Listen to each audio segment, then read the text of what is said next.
Désapprobation et indignation des femmes de Waïguia, elles ont battu le pavé pour dénoncer une récurrence des agressions des femmes par leurs conjoints, une marche qui intervient après le décès de 2 femmes des suites de violences conjugales. Ambiance dans cette édition. Dans cette édition, un procès pour activité agricole illégale. Les faits se déroulent dans la bande de servitude d'un barrage à Tinkodgo. L'auteur de cette activité agricole illégale a été jugé le mardi dernier à Tinkodgo, une première dans l'histoire du Burkina. Dans cette édition et dans la page culture, nous recevons Abdoulaye Diallo, coordonnateur du festival Diazawaga. Il nous fournira de plus amples détails sur la 29e édition de ce festival qui est prévue du 28 mai au 5 juin prochain. Voilà pour les titres. Mesdames, Messieurs, bonjour. Direction tout d'abord Waïguia, où une femme a été mortellement agressée ce 19 mai par son mari. Une autre a perdu la vie le 3 mai dernier après des violences subies du fait de son conjoint. Trop, selon les femmes qui ont battu le pavé à Waïguia pour protester contre ces agressions mortelles. Ambiance avec Abbas Traoré et Abdul Rasmani Zongo.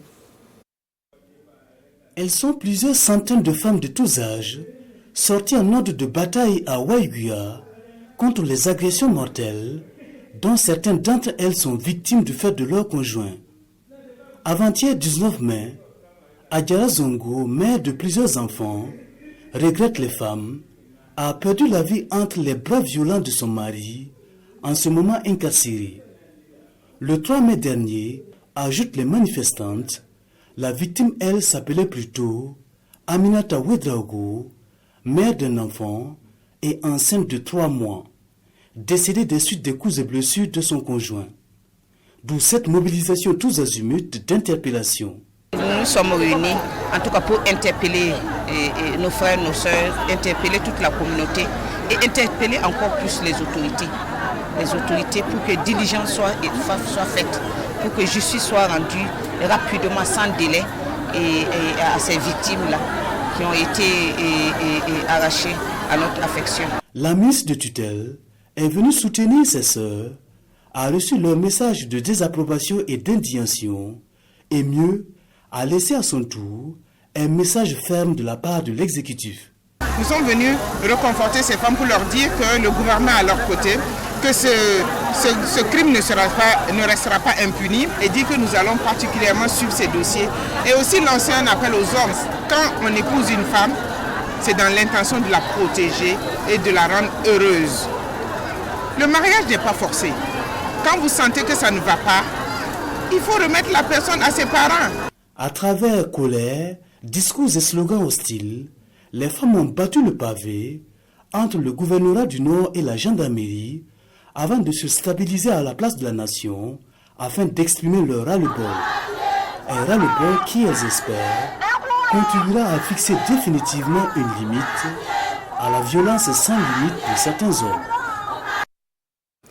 La rencontre préparatoire du Forum Génération Égalité a justement refermé ses portes hier à Ouagadougou avec 30 recommandations formulées par les organisations de la société civile burkinabé œuvrant pour l'égalité des sexes au Burkina. Forum Génération Égalité est prévu du 30 juin au 2 juillet prochain à Paris et vise l'effectivité de l'égalité homme-femme d'ici à 2030. Paul-David Bambara et bienvenue dans ça.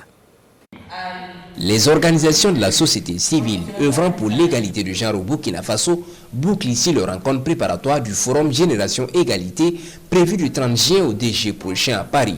Un rendez-vous mondial qui interviendra 25 ans après la conférence mondiale des femmes de Beijing, une rencontre bilan qui vise par ailleurs à proposer de nouvelles pistes pour l'atteinte de l'égalité entre les femmes et les hommes d'ici 2030. 2 jours de travaux assortis d'une vingtaine de recommandations pour une participation honorable du Burkina Faso. Nous avons pu procéder donc à la restitution des travaux en groupe. Nous avons pu ressortir un certain nombre de recommandations. Il y a des recommandations d'ordre politique, il y en a d'ordre sanitaire, il y en a qui visent la protection des femmes, il y a des recommandations qui sont d'ordre juridique et il y a également des recommandations d'ordre culturel. C'est-à-dire qu'on voudrait arriver à une génération d'hommes et de femmes débarrassés de toutes les formes d'illégalité dans toutes les sphères de la vie et dans le respect des valeurs culturelles africaines. Au Forum Génération Égalité de Paris, le Burkina Faso va participer en tant que co-leader de la coalition d'action des droits à disposer de son corps et droit à la santé sexuelle et reproductive. Toujours dans le cadre de la préparation de ce forum, plusieurs activités sont prévues au plan national, entre autres une campagne digitale sur les réseaux sociaux, une caravane de sensibilisation et des émissions radiophoniques. L'approche One Health ou une seule santé consiste en l'amélioration de la santé et le bien-être des populations par la prévention des pathologies liées à l'interface entre les humains, les animaux et leur écosystème. Une approche mise en œuvre au Burkina depuis 2005, mais son application effective reste un défi. D'où cet atelier de partage d'expériences organisé au profit des acteurs clés. Césaire Carrefour et bienvenue Taoussa. Acteurs des secteurs de la santé humaine, de la santé animale et de l'environnement, ces hommes constituent désormais des canaux de vulgarisation de l'approche One Health, en français une seule santé, auprès de leurs pairs. Une initiative portée par l'ONG Vétérinaires sans frontières Belgique qui vise à combattre les pathologies communes aux humains et aux animaux. One Health, c'est une approche santé unique qui intègre tous les aspects de la santé animale, de la santé humaine et de l'environnement. C'est vraiment une appropriation des acteurs par rapport à l'utilisation de cette réglementation sur le terrain que nous organisons cet atelier. Présente au Burkina Faso depuis une quinzaine d'années, l'approche One Health connaît une faible adhésion selon ses promoteurs qui espèrent agrandir leur champ d'action au Burkina Faso à partir de cette rencontre d'échange d'expériences et de partage d'informations. Nous avons le ministère de la Santé qui travaille sur un certain nombre de pathologies. Il y a le ministère des Ressources animales également qui travaille sur certaines pathologies. Il y a l'environnement parce que nous avons des animaux qui peuvent être malades et puis aller au niveau des humains. Donc la coopération entre ces trois structures va permettre d'avoir une même vision, une même approche pour pouvoir prendre en charge une maladie qui peut être chez les animaux, chez les humains et au niveau de l'environnement. Nous sommes déjà très contents d'être ici, venir à la recherche de cette information pour pouvoir intégrer le concept One Health dans la mise en œuvre de nos activités sur le terrain. Au Burkina Faso, l'approche One Health dispose d'une coordination nationale. Les contours de cette plateforme seront expliqués à ses acteurs clés. C'est une première au Burkina. À Tinkodogo a eu lieu le mardi dernier le jugement de André Kafando pour activité agricole illégale. L'homme cultive dans la bande de servitude d'un barrage. Il utilise en plus des produits chimiques, toutes choses qui contribuent à polluer l'eau. Suivons plutôt le film de son procès avec Souleymane Sanou et Boukari Ouedraogo. André Kafando est appelé à la barre ce matin pour avoir exercé illégalement une activité agricole. Avant le procès, retour sur les lieux du forfait. Nous sommes au barrage de Gourgou à 6 km de Tinkodogo. L'aire du barrage est limitée par des bornes. Interdiction formelle de mener toute activité agricole dans la cuvette du barrage et le plus grave, l'utilisation des produits phytosanitaires qui polluent l'eau. Une interdiction foulée aux pieds par André et ses hommes. Informé, la police de l'eau entre en jeu. Nous l'avons auditionné d'abord à la direction régionale en charge de l'eau et de l'assainissement, qui a même reconnu qu'il a occupé certaines localités telles que le barrage de Ziga, le barrage de Guiti, et il a même été donc interdit de produire dans ces zones-là. Donc il était bel et bien informé que l'activité de production à l'intérieur des bandes de servitude est formellement donc interdite. Il y a eu plusieurs échange avec ce producteur, c'est parce que la personne continue de mener ses activités que cela lui a conduit devant les autorités judiciaires. Malgré les multiples interpellations, rien n'y fit, André Kafando s'entête et continue ses activités.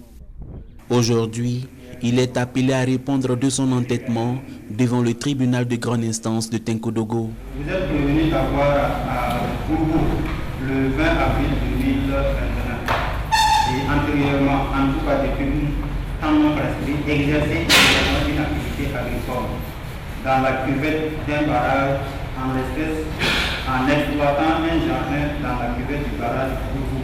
Vous reconnaissez les faits, oui ou non? Le juge d'instruction situe les faits, André les reconnaît en partie. Le juge enchaîne à la barre les témoins, les taux se resserrent davantage sur le prévenu qui se murent derrière le fait qu'ils ne savaient pas que ces activités étaient punies par la loi. Le procureur ne l'entend pas de cette oreille et reste ferme dans sa réquisition. Mais il a décidé de n'en faire qu'à sa tête et de poursuivre son activité. Preuve que sa personnalité s'accommode mal avec les exigences et les valeurs de notre société. Au regard de toutes ces considérations, Monsieur le Président, honorable membre du tribunal, je requiers qu'il vous plaise de condamner à une peine d'amende de 2 millions ferme. Je requiers, je vous remercie. Le verdict final revient au juge d'instruction. Monsieur, vous revenez le 1er juin pour écouter la décision du tribunal. Si vous voulez, vous pouvez ne pas venir. Si on a besoin de vous, on va venir vous chercher. En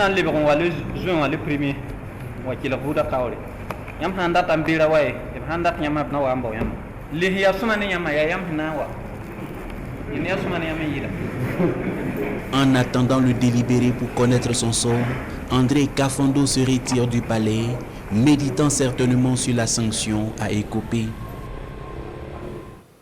Cap à présent sur la commune de Koubri, réputée pour ses poissons et ses crevettes, vendus et transformés essentiellement par des femmes. Depuis 2007, ces femmes ont initié la foire des Kolsouré, crevettes amourées. Elles ont lancé hier la 10e édition placée sous le thème Ensablement des barrages et autonomisation des vendeuses et transformatrices de poissons, enjeux et perspectives. C'est un compte rendu de Alidou Badini et Maïmouna Traoré. La commune de Koubri expose ses potentialités halieutiques, les poissons et les crevettes, deux produits qui font la renommée de cette commune. La foire du Koulsouré est à sa 10e édition et l'association Rinodo des vendeuses et transformatrices de poissons et crevettes de Koubri la place sous le thème Ensablement des barrages et autonomisation des vendeuses et transformatrices de poissons, enjeux et perspectives. Une occasion pour elles de faire la promotion de leurs activités, mais aussi pour interpeller les autorités compétentes sur leurs difficultés. Quand il pleut, toute la devanture du comptoir est pleine de boue. Nous avons aussi besoin de microcrédits et de formation pour renforcer notre activité. Notre gros souci demeure l'assèchement précoce des barrages qui menace vraiment notre activité. Mais il y a de quoi espérer. Le ministre en charge des ressources animales et halieutiques et le parrain de la cérémonie, le président de l'Assemblée nationale, à travers son représentant, promettent d'apporter des solutions à ces difficultés. Séance tenante, le ministre leur offre des équipements d'une valeur d'environ 1 340 000 francs CFA. La problématique des barrages, de l'ensemble des barrages est générale. Mais nous allons en tout cas travailler avec le ministère de l'eau et de l'assainissement de sorte à ce qu'on puisse d'abord évaluer les travaux qui doivent être faits pour pouvoir désensabler ce barrage et également par la suite voir dans la budgétisation des années à venir comment faire pour les accompagner. C'est vrai que nous ne sommes pas dans l'action gouvernementale, mais tous les budgets passent devant nous. On pourra suggérer et pourquoi pas dire ce qu'il faut dire au bon moment dans le contrôle de l'action gouvernementale. Et ils ont émis également d'autres vœux par rapport à leur propre organisation. La conservation de ces produits aujourd'hui peuvent être vraiment source d'intoxication si c'est mal conservé. Ils ont émis le vœu aussi d'être accompagnés en matière de chambre froide et autres moyens qui peuvent les amener à bien conserver leurs produits. Je pense que je les ai rassurés que nous allons traduire fidèlement leurs vœux et souhaits à son Excellence Bala Sakandé, pour que, comme d'habitude, il a toujours lutté pour les causes des femmes. Je ne pense pas qu'il va hésiter cette fois-ci encore. Selon le ministre en charge des ressources animales, plus de 15 milliards de francs CFA sont injectés chaque année dans l'importation du poisson. La dynamique aujourd'hui au sein du département est de travailler à augmenter la production piscicole au niveau national.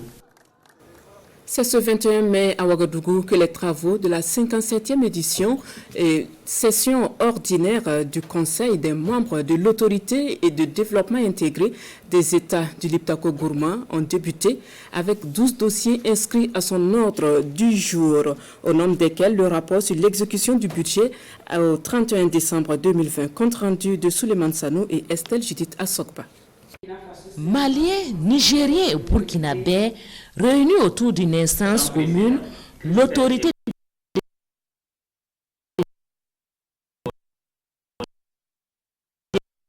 de développement intégré des États du Liptako Gourma, 3 pays frères mutualisent les efforts pour faire face aux défis communs, les crises sécuritaires et sanitaires. Réunis ici à la faveur de leur 57e session ordinaire, ils vont passer en revue toutes ces questions et voir ensemble comment redynamiser leur organisation commune.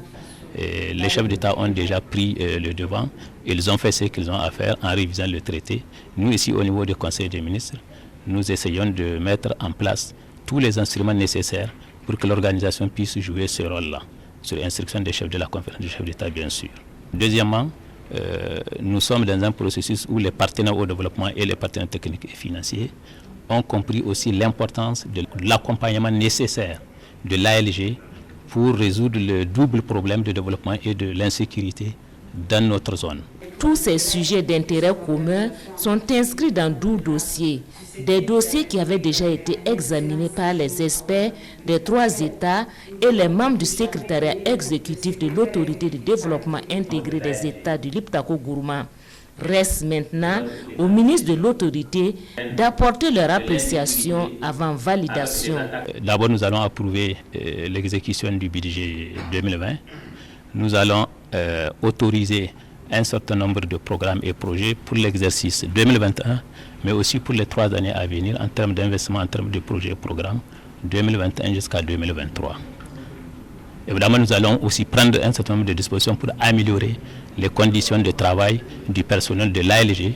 Vieille de 50 ans, l'autorité de développement intégré des États du Liptako Gourma demeure, selon les membres statutaires, un instrument privilégié de coopération qui œuvre pour le développement des économies des 3 États membres.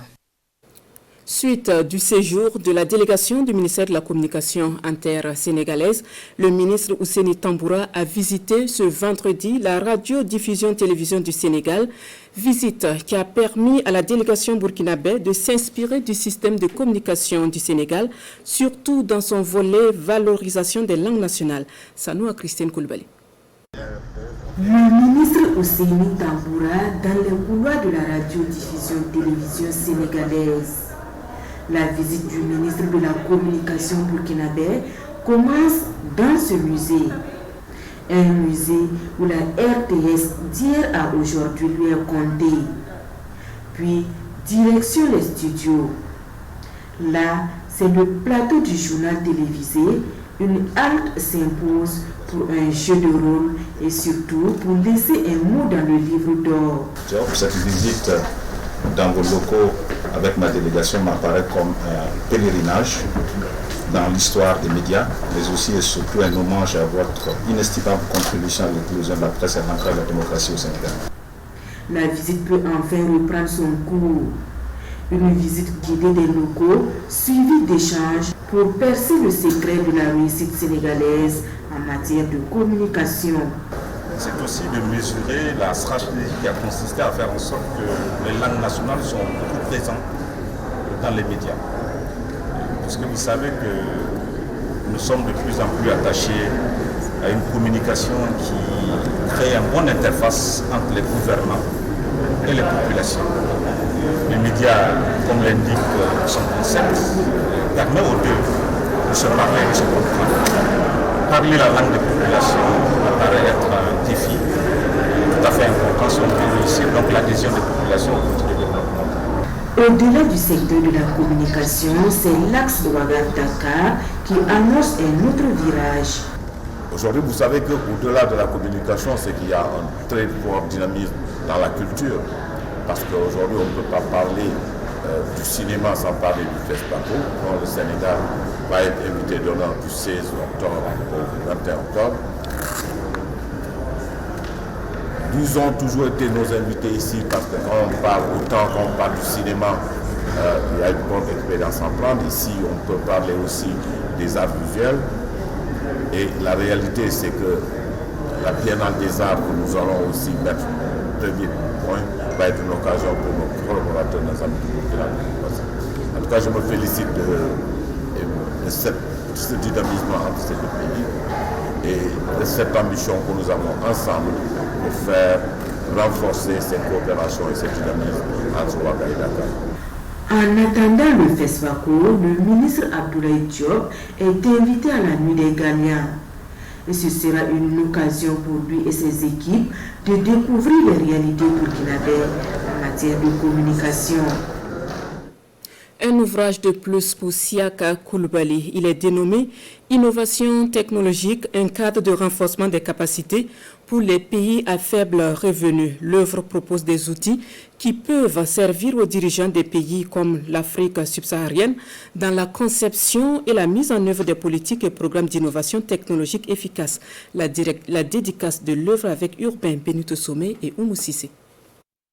Comprendre l'innovation technologique, ses déterminants, les politiques sous-jacentes et sa dynamique interne, c'est la contribution de Siaka Koulibaly pour le développement des pays à faible revenu à travers son ouvrage Innovation technologique, un cadre intégré de renforcement des capacités pour les pays à faible revenu. Un ouvrage pragmatique selon l'auteur qui permettra une industrialisation réussie de ces pays. Les ressources sont disponibles déjà dans le système. Il s'agit d'une reconception des programmes de développement en s'appuyant sur en fait, les phénomènes de l'innovation pour permettre une bonne orientation de ces ressources et permettre que ça puisse produire les effets escomptés au niveau de la société. C'est vraiment un livre qui propose un modèle pragmatique dans un langage facile d'accès et il propose des solutions concrètes, multiniveaux, harmonisées pour produire des réponses adaptées à un problème de développement. Et ce document se veut un guide pour tous ceux qui veulent formuler des programmes innovants. Aujourd'hui, c'est un honneur pour le fonds parce que le fonds abrite un programme qui est Burkina Startup. Et ce qui manque dans la sélection des projets, c'est le caractère innovant. Et je crois que ce document vient apporter un éclairage. Dans son ouvrage, Siaka Koulibaly identifie les déterminants au niveau macroéconomique et microéconomique sur les capacités d'innovation technologique en vue d'aider des pays comme le Burkina Faso à pouvoir se développer. Innovation technologique, un cadre intégré de renforcement des capacités pour les pays à faible revenu, est vendu au prix unitaire de 30 000 francs CFA. Sonar Auto Assure, c'est le dernier produit en date de la Sonar, la Société nationale d'assurance et de réassurance. Sonar Auto Assure offre protection et assistance en cas de sinistre à travers des conditions que la Sonar veut étudier et adapter au quotidien du public cible. Le lancement de ce produit s'est fait hier à Ouagadougou avec pour témoins Salifou Belem et Caroline Ouari. Une offre d'assurance en adéquation avec les besoins et les capacités financières des Burkinabés, c'est l'une des ambitions de ce nouveau produit de la nationale d'assurance et de réassurance. Mobilisation de ressources au profit des secteurs de l'économie, indemnisation des victimes et protection contre les désastres. La société qui revendique une place de leader de l'assurance au Burkina vise la satisfaction du client. Ce que nous attendons donc comme accueil, c'est que le public continue à nous faire confiance. La Sonar donc a la solidité financière, toutes les capacités financières pour faire face aux sinistres. C'est vrai que parfois il y a donc quelques dysfonctionnements qui font que certains clients peuvent ne pas être satisfaits. Mais depuis un certain nombre de mois, nous avons donc entrepris des innovations tant sur le plan donc de l'organisation que des garanties pour que l'ensemble de nos clients puissent être satisfaits. Le lancement officiel du produit se fait également en présence de partenaires avertis du domaine de l'assurance. De l'avis de ces professionnels, le nouveau produit de la nationale d'assurance et de réassurance trouve sa place pour combler un besoin de la clientèle. C'est une innovation qui vient à point nommé parce qu'aujourd'hui, nous savons que les consommateurs d'assurance sont à la pointe de l'information et nous sommes confrontés souvent à beaucoup de ces questions. Surtout au niveau de l'assurance recours. Si cette garantie vient, c'est déjà un soulagement pour nous. Au-delà de ce produit qui vient d'être mis sur le marché, la Sonar vise une panoplie d'offres à présenter d'ici à 2024, année consacrant les 40 ans de son existence au Burkina.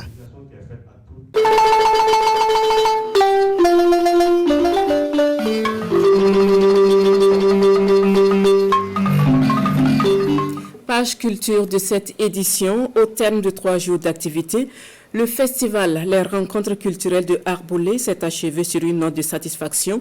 Initiée par l'association Culture, Paix et Développement, la première édition du RECA a mobilisé les populations des 48 villages de la commune autour de la culture et de la paix. Les temps forts avec Amadou Marcelto. Des différentes prestations des troupes traditionnelles aux activités sportives en passant par la rue marchande, le festival Les Rencontres culturelles de Arbolé aura tenu toutes ses promesses.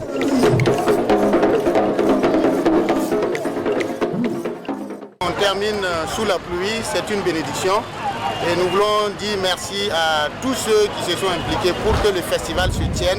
C'est une première édition, nous avons enregistré 52 troupes qui ont rivalisé de talent durant ces 72 heures. Je voudrais dire merci à Sa Majesté Navakoum Limbiga de Arbolé pour nous avoir accompagnés durant ces 72 heures pour l'organisation. Initié pour davantage favoriser le brassage culturel dans la commune de Arbolé, ce festival vise surtout la culture de la paix, de la fraternité et de la solidarité. Nous avons vu une diversité de danse, une diversité de culture. Et ça, c'est vraiment à remercier. C'est comme ça que nous devons faire. Nous voulons que l'ensemble des zones, l'ensemble des communes puissent s'inspirer du modèle de Arbolé. Parce que c'est formidable. Nous avons vu vraiment des troupes engagées, nous avons vu des populations intéressées et une manifestation qui a regroupé plus de 50 000 personnes. C'est pour vous dire que tout le monde est conscient qu'aujourd'hui, la culture, c'est quelque chose sur lequel nous devons bâtir notre avenir. Porté par l'association Culture, Paix et Développement, il faudra donc désormais compter ce festival parmi les initiatives de promotion du vivre ensemble dans la province du Passoré. Et beaucoup plus à Arbolé, habité essentiellement par des Mossés et des Pelous. Et comme je vous le disais en titre, nous avons avec nous sur ce plateau le président du festival Jazz Awaga. Il est aussi le coordinateur, le président du comité d'organisation de ce festival, Abdoulaye Diallo, qui est venu nous donner de plus en détails sur la 29e édition de ce festival qui est annoncée du 28 mai au 5 juin prochain. Bonjour. Bonjour. Voilà, les couleurs de la 29e édition du festival Jazz Awaga sont annoncées. Presque 3 décennies d'existence, que du chemin parcouru, avec bien sûr des défis que vous avez relevés. Absolument. C'est vrai que si vous prenez dans la sous-région, ou même en Afrique, Jazz Awaga fait partie des plus anciens festivals, toujours en activité. Cette année, c'est la 29e édition. Il n'y a pas beaucoup d'événements culturels qui peuvent se targuer de faire autant. Et donc l'année prochaine, on va célébrer les 30 ans. Et c'est pas toujours que ça arrive. Ça n'a pas été fait, ça n'a pas été un long fleuve tranquille. Ça a été fait avec des moments de difficulté, mais on est résilient et on est là. Déjà l'année dernière, à cause de Covid, on n'a pas pu faire l'édition présentielle. On a dû innover, puisqu'on a fait une édition digitale. Ça veut dire qu'on n'a pas laissé nos mélomanes sans proposer quelque chose. Pendant la période de Jazz Awaga, ils étaient sur les réseaux sociaux, ils étaient sur les télévisions, pour suivre les anciens concerts de Jazz Awaga et les films. Donc on a entretenu quand même la flamme. Et cette année, on a décidé de revenir en présentiel. C'est du 28 mai au 5 juin. Donc l'ouverture officielle, c'est déjà vendredi prochain, le 28 mai à l'Institut français, avec une grosse pointure de la musique africaine, un Grammy Award, c'est Bambino du Niger, et puis un groupe aussi qui nous vient de la Côte d'Ivoire. Donc on lance déjà les couleurs dès l'ouverture avec cette grosse pointure, et le 29 aussi avec une autre grosse pointure, Dobe Niamouré, et le 30 mai avec Abib Kouete. Vous voyez déjà à peu près les couleurs qui s'annoncent pour cette 29e édition. Vous venez de parler de Covid-19, le Covid-19 qui est toujours d'actualité.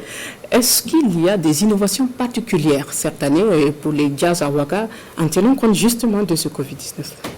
Bon, je dois dire qu'on n'a pas travaillé vite. C'est l'année dernière qu'on a innové pour répondre à la Covid. Puisque à cause de Covid, il y avait couvre-feu, il y avait interdiction de faire des manifestations culturelles. Là, on a dû innover. Maintenant, ces mesures-là sont levées. On doit juste observer des mesures barrières. On va mettre des dispositifs pour permettre aux gens de se laver les mains, de se désinfecter. On encourage tout le public qui va venir pour Jazz Awaga de porter un cache-nez pour venir.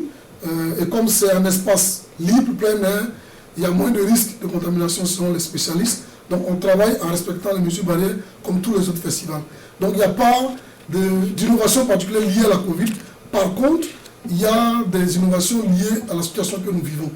Nous avons notamment prévu une caravane qu'on va faire après le festival pour intéresser la frange de notre population qui vit difficilement actuellement la question de la sécurité. C'est pour ça que le thème maintenant c'est jazz, paix et cohésion sociale. Donc on a prévu une caravane pour aller dans les zones déplacées internes et aussi dans des villes un peu martyres pour essayer d'apporter un peu de joie aux populations. Mais ça va se faire après le festival, donc après le 5 juin. Et si on trouve des partenaires qui nous accompagnent, évidemment.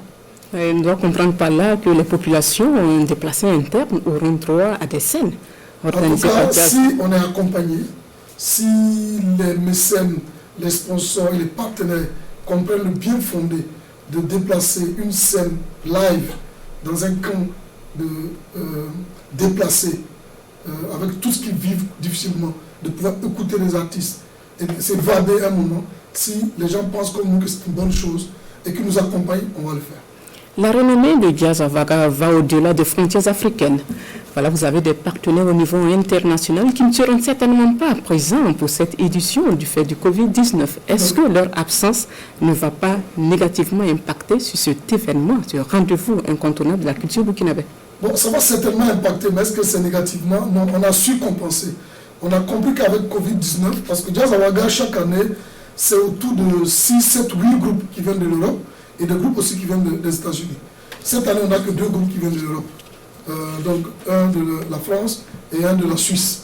Parce que justement à cause des restrictions liées à la Covid, les voyages sont devenus très compliqués. Et donc du coup, c'est vrai que ça va impacter. Mais on a compensé avec des groupes africains, avec des grands noms. C'est-à-dire que cette année, il y a beaucoup plus de groupes qui viennent de l'Afrique. On a la célèbre cantatrice Afia Mala du Togo. On est allé donner une résonance au film de Alain Emma pour faire renaître le Volta Jazz qui va venir de Bobo. On est allé chercher Habib Koité au Mali, Bombino au Niger, Diababa au Bénin, John Akadus au Bénin. Voilà, donc on a essayé de mettre l'accent sur ces groupes-là, mais aussi sur la programmation de groupes burkinabés. On a en gros 29 groupes qui vont jouer à Jazz à Ouaga, et sur ces 29-là, il y a 19 groupes burkinabés. Donc vous voyez, il y a à peu près 10 groupes qui viennent de l'étranger, et les 19-là sont les groupes burkinabés, des artistes talentueux comme Achille Ouattara, et puis la Kakora aussi qui prévoit de faire une soirée spéciale, parce qu'il célèbre ses 50 ans de vie, mais aussi ses 20 ans de carrière, et il a voulu déjà commencer cette célébration à Jazz à Ouaga. Ça c'est déjà le 1er juin. On a des artistes comme Dico Fils, on a des artistes qui sont en train de monter comme Sidi, à qui il faut donner un petit pouce. Donc voilà un peu comment l'astuce qu'on a trouvée pour compenser le fait qu'il y aura moins de groupes européens cette année. Mais on espère que dès l'année prochaine, pour les 30 ans, on va revenir. Mais le Jazz à Ouaga reste toujours un événement à caractère international. Et tous les artistes veulent venir jouer à Jazz à Ouaga. Ça, c'est pas faux. En tout cas, de très belles couleurs sont annoncées pour cette édition. Voilà, une édition qui se tiendra sur 2 sites, l'Institut français et le village du FESPACO. Comment seront organisés les spectacles? Cette année, d'habitude, on a 2 espaces. On a l'Institut français, 3, donc l'Institut français, le Saint-Lazare et le village du festival qui est dans la cour du FESPACO. Donc cette année, c'est un peu différent. Non seulement le village du festival est dans la cour du FESPACO du 28 mai au 5 juin, mais il y a 3 soirées spéciales où il n'y a pas de programmation ailleurs que dans la cour du FESPACO. C'est le 1er juin, le 2 juin et le 3 juin. Le 1er juin, on a Volta Jazz, Bila Kakora. Le 2 juin, on a Florent Chikatoumi de la Suisse, Dico Fils. Le 3 juin, on a Afia Mala, Achille Ouattara. Donc ces programmations, il n'y a pas d'autres à partir de 20h30. Maintenant, on a l'Institut français les 28, 29, 30 mai et les 4 et 5 juin. Mais ce qui se passe, c'est qu'après la programmation à l'Institut français, dès que les concerts finissent à 22h30, 23h, on se déporte tous au village du festival. Et il y a une autre programmation qui commence à partir de 22h30 au village du festival et qui va jusqu'à 1h du matin. Le village, c'est le lieu où on se retrouve qui pour prendre une boisson, une brochette, un poulet et suivre de la musique live. C'est le village aussi où on fait les jam sessions, c'est-à-dire où les artistes se croisent et improvisent. Des artistes de John Akadis peuvent jouer avec ceux de Afia Mala, de Habib Koité peut jouer avec ceux de Dobé Aouré, ainsi de suite. Donc c'est qui prend sa guitare, qui prend sa basse, son piano, ainsi de suite. Et c'est des moments incroyables pour ceux qui connaissent un peu comment ça fonctionne. Les artistes font montre de leur talent, parce que là c'est le talent individuel qui est mis en exergue. Et c'est un moment très convivial, on passe la soirée en famille, entre amis. et autour d'une boisson, de brochette, et puis on écoute la bonne musique. Ça, c'est du 28 mai au 5 juin dans la cour du FESPAC. Donc, c'est les deux espaces principaux de Jazz Awaga 2021. En tout cas, c'est un rendez-vous incontournable de la culture burkinabé. Absolument. Et il ne faut pas rater. La culture burkinabé est très résiliente. J'ai été très heureux d'entendre le ministre de l'Agriculture dire que la culture, c'est ça qui fonde notre avenir. Et j'espère que tout le monde comprend. Et j'ai vu comment les Burkinabés sont mobilisés pour leur culture avec les événements qui sont passés tout récemment. Je pense qu'il faut se mobiliser pour Jazz Awaga. On demande au public de venir massivement pour soutenir cet événement, pour qu'il puisse continuer et atteindre ses 30 ans vraiment dans la joie et dans la quiétude. Merci Abdoulaye Diallo. C'est moi qui vous remercie. Je rappelle, vous êtes le président du festival Jazz Awaga et vous êtes là pour nous entretenir sur la 29e édition de ce rendez-vous culturel.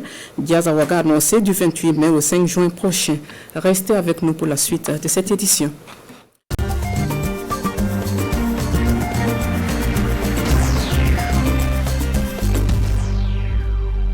Sport dans cette édition, la finale nationale de l'Union des sports scolaires et universitaires du Burkina bat son plein à Tinkodgo. Les sports demain ne sont pas en reste. Ce jeudi, sur le plateau du collège Marie-Reine de Tinkodgo, l'université Thomas Sankara en dames et l'université Professeur Kizerbo en hommes ont battu respectivement l'université Norbert Zongo de Kodgo, finaliste dans les deux catégories en volleyball par 3-7-0. La synthèse avec Siela Sina Ouattara et Alain Didier Compaoré.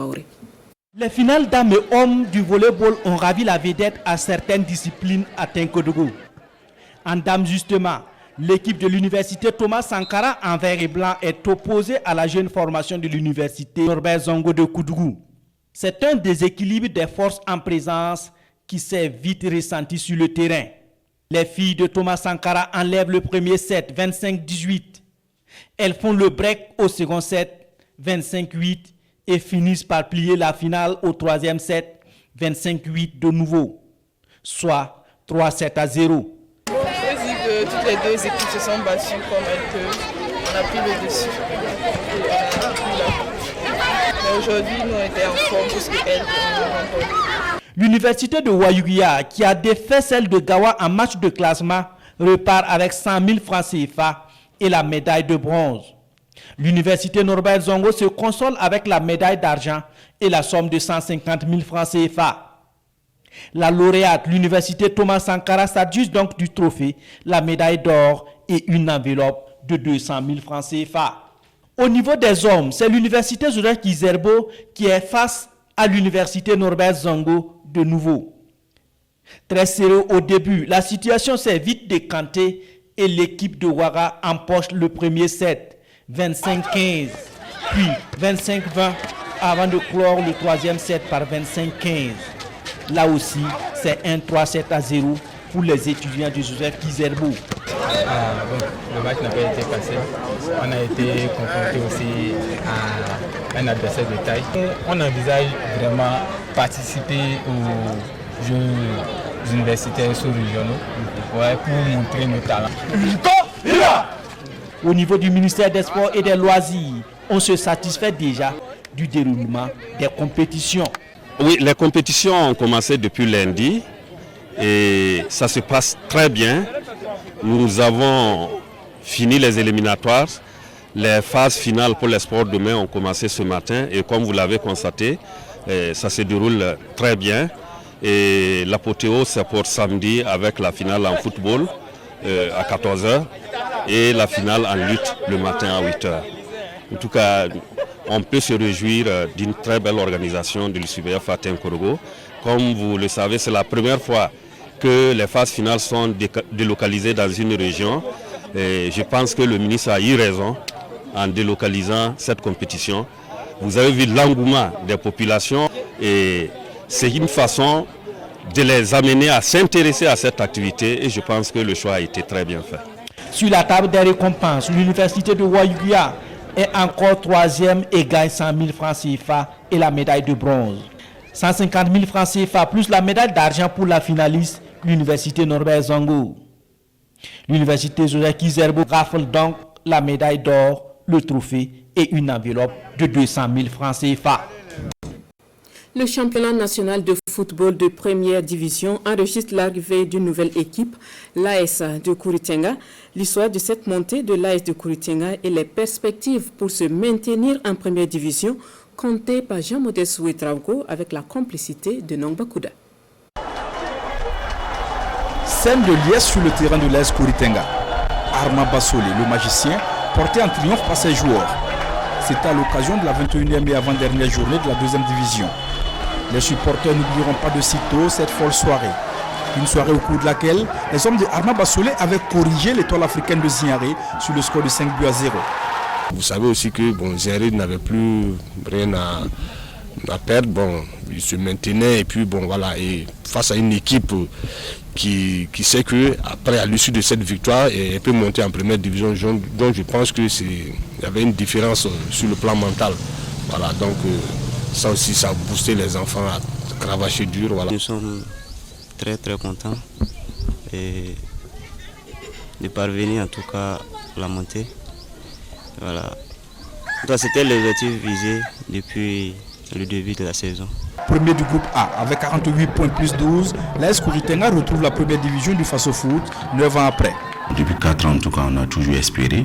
Et on a eu Salif Sanou qui a dirigé le club pendant 2 ans, l'entraîneur. Et cette fois-ci, nous sommes avec Bassolé, ça fait sa 2e saison. Et bon, cette année, en tout cas, on a une équipe solide. En tout cas qui s'est battu au cours des matchs et puis bon, ça a donné. Abdoulaye Souré, le capitaine, 8 buts et Télésphore Sommet, cette réalisation sont les principaux atouts de l'AS Kouritenga. L'équipe est composée de joueurs d'expérience avec un entraîneur spécialiste des montées. C'est une grâce de Dieu. Voilà, donc en 2010-2011, je suis parvenu à faire monter Lucerne en première division. De 2013-2014, je suis parvenu à faire monter l'AGEB de la 2-3 en 2-2. Et 2014-2015, la même équipe AGEB, je suis parvenu à les faire monter en première division. Et en 2018-2019, l'AS Douane et 2020-2021, AS CAD. Et pour célébrer cette remontée, l'équipe effectue une parade dans la ville de Koupela. Trophée de champion de la 2e division entre les mains, les joueurs savourent cet instant de bonheur. Sourire aux lèvres, ils vont également pocher une prime de 500 000 francs CFA. Il va de soi qu'il y avait une prime de montée qui était prévue. Les joueurs sont rentrés en possession de leur prime. Bon, je ne peux pas rentrer dans les détails, mais bon, en tout cas, bon, ils ont eu les primes de montée. Au lendemain de l'euphorie de la fête, la ville de Koupela reprend son cours normal. La fièvre est retombée, les dirigeants, les joueurs et l'entraîneur reviennent à la réalité. Assis dans leur QG, sous un hangar de fortune, les quelques joueurs encore présents à Koupela, malgré la fin du championnat, prennent du thé. Et la question que tous se posent déjà, c'est comment se maintenir en première division. Il nous faut beaucoup de choses. Voilà, donc d'abord, mais je pense que nous allons mettre d'abord l'accent sur le recrutement, voilà, chercher voies et moyens et à renforcer cette équipe. Voilà, donc je pense que côté dirigeant, je pense qu'il n'y a pas de souci majeur parce que tout le monde parle le même langage. Il faut que les clubs cherchent en tout cas et beaucoup de renforts pour en tout cas soutenir l'équipe. L'arrivée d'éventuels renforts passe par une augmentation substantielle du budget. Si on pouvait évoluer avec 40 millions par exemple en D2, en première il faut aller à 80 millions parce qu'il faut doubler le salaire des enfants. Pourtant, cette saison a été assez difficile sur le plan financier, ce qui explique les soirées de collecte de fonds initiées par les dirigeants du club afin de soulager les caisses. Et le chef du Kouritenga, passionné de football, est l'un des artisans de la montée du club et le principal soutien. Au cours de la première soirée à Koupela, plus de 10 millions de francs CFA ont été mobilisés. Une belle moisson pour le chef que nous avons rencontré dans sa ferme, à une quinzaine de kilomètres de Koupela, loin des nuisances sonores de la ville. Les enfants ont eu l'idée d'organiser une soirée pour récolter des fonds. Et j'ai été choisi pour être le parrain. Cela a permis de récolter des fonds pour soutenir le club. Avec lui, la question du stade de Koupela a été évoquée. La surface de jeu est nue et n'est pas appropriée pour la première division. Ainsi donc, l'AS Kouritenga pourrait jouer ses matchs à Tinkorgo. Ça serait un coup dur pour le club et ses supporters. Parce que quoi qu'il advienne, nous sommes un jeune club qui vient de monter en première division. S'il faut dire à nos supporters de se déplacer, il n'y a pas de souci. Mais nous préférons vraiment rester à Koupéla pour nos matchs. Nous allons voir nos autorités, notamment le chef de Kouritenga, afin qu'on puisse avoir notre gazon synthétique. Même si on peut avoir les moyens pour mobiliser des bus, tout le monde ne peut pas aller à Tinkodougou. C'est pourquoi nous demandons de l'aide pour le gazon synthétique.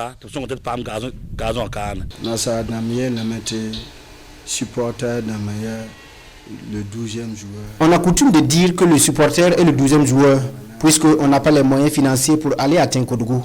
Si on pouvait avoir notre propre gazon synthétique, cela pouvait nous faire du bien et développer le football. Gazon synthétique,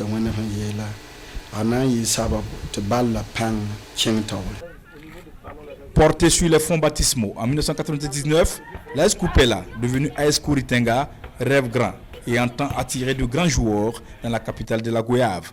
Un projet qui nécessite la mobilisation des filles et des fils de la province de Kouritenga, voire de la région de Centre-Est.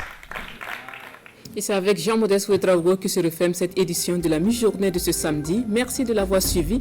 Bon week-end en compagnie des programmes de la RTB.